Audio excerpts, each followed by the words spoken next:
When I woke up, I was already in the hospital. My best friend Charlotte Hayes had blown up my phone, but Cyrus did not call even once. When I checked his Instagram, I saw he had posted a new story, a collage of his date photos with Serena.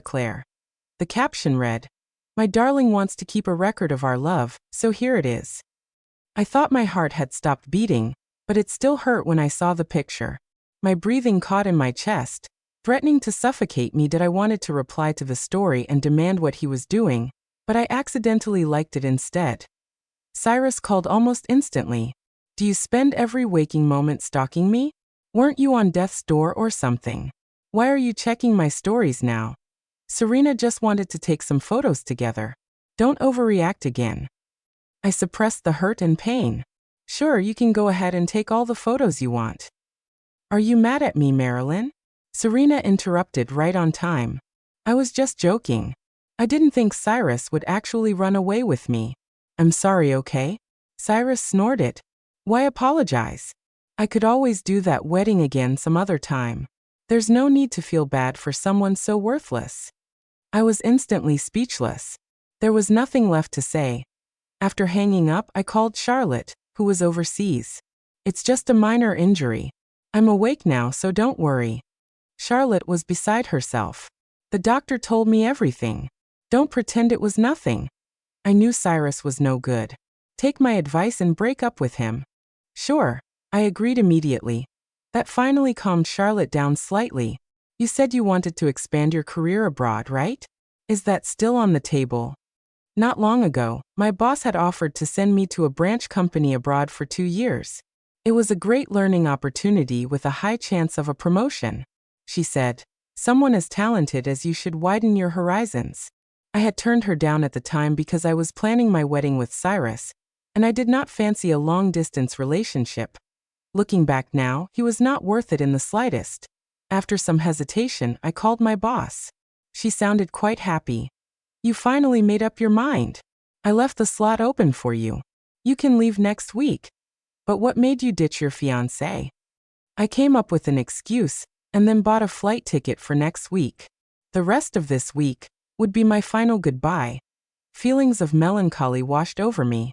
Our 6-year relationship had gone up in smoke. Cyrus did not contact me at all for the next 2 days. Instead, he kept updating his story with pictures of his vacation with Serena. They leaned against each other, smiling brightly. They looked like a proper couple in love. I saved the pictures in a fit of self-loathing, using them as proof to remind me never to turn back. In all the years I had dated Cyrus, he had never taken me out for a vacation even once. He kept saying he was too busy with work and had no time. Now it seemed he simply did not want to go traveling with me. I rubbed my aching wound, my tears flowing freely. The next day, I left the hospital and went home to pack up my stuff, only to find my belongings utterly trashed. Everything I owned had been tossed out of my closet and replaced with things I had never seen before. My makeup had been thrown into a corner, and I found my other items in a trash heap on the balcony. I hoped to tough it through the remaining few days, but Cyrus returned that very night, with Serena in tow.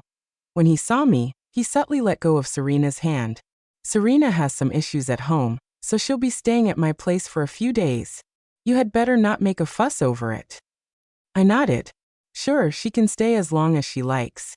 Cyrus raised a brow. "I hope that's what you really think. By the way, what happened to your grievous injury, huh? You look perfectly fine to me." My scar was not obvious, and he never took a good look at me anyway.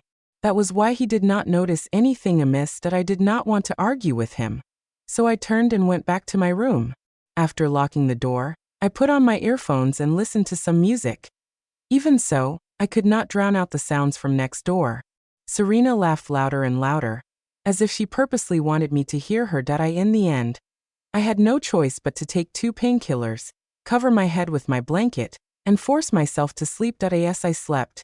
I dreamed of the time Cyrus loved me the most. He was an introvert. When we got together, I was the only girl in his life, and he showered me with all his affection.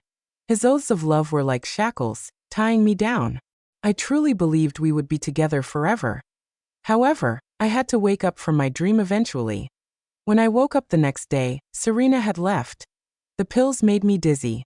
As I stumbled out of my room to get myself some water, I saw Cyrus heading out for the day, that he frowned at the exhaustion on my face. Do you have to act sick over such a tiny thing? This time we had no choice. I won't bring her back next time. He did not know I had seen the woman's earring on the floor next to his bed, so he could lie with a straight face. When I was fighting for my life at the hospital, he was enjoying his nights at home with Serena. I'm going to work. The floor is dirty, so don't forget to clean it, he said coldly before leaving. That I blinked, and then walked to the room he had shared with Serena numbly.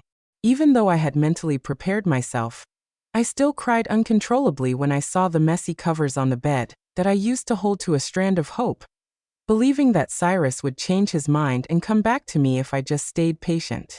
I thought we could go back to those sweet days. That was why I set my pride aside and tolerated everything like a fool.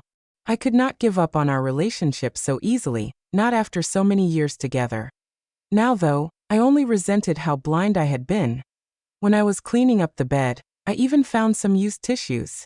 I could not hold back the nausea anymore, so I ran to the washroom and gagged into the toilet. It was only when my stomach hurt that I realized I had thrown up nothing but bile. I only felt better after tossing away all the sheets. Just then, Serena reached out to me on Instagram with a DM. Cyrus' phone is out of battery, so he couldn't call you. He wants you to bring some documents to his office.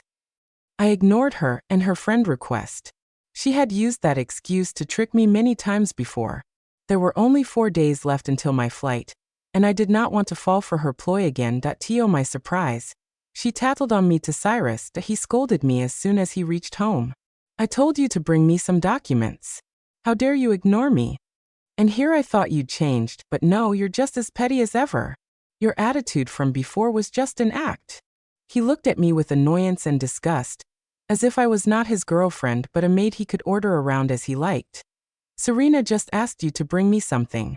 Not only did you refuse, you even straight up ignored her. I took out my phone to explain, but he interrupted me. Forget it, my breath is wasted on you. You just want me to make up for that wedding, right? We'll do it this weekend. Are you happy now? I was leaving that weekend. While I was in the hospital, he took time off to go on a vacation with Serena. They took so many photos that it almost felt like their honeymoon. That he was defiled now, but he still assumed I would compromise and take him back. Now, however, I also could not be bothered to explain anymore. Make me some food and pack up 2 portions. I'm taking the food over to Serena's. Cyrus sat on the couch and started ordering me around again. That I did not cook for him at first, but I started learning when I found out about his enteritis because I could not stand to see him in pain. Cyrus was so touched at the time. He held my hand and said I was only allowed to cook for him from now on. That sentiment had long since been forgotten. I'm not feeling well, and I'll puke all over the kitchen if I cook now. Go buy your own lunch. I looked at him coolly. Cyrus thought I was picking a fight again, so he jumped to his feet to yell at me. When he saw how pale I was, he had to settle for kicking the table. Now you won't even cook for me.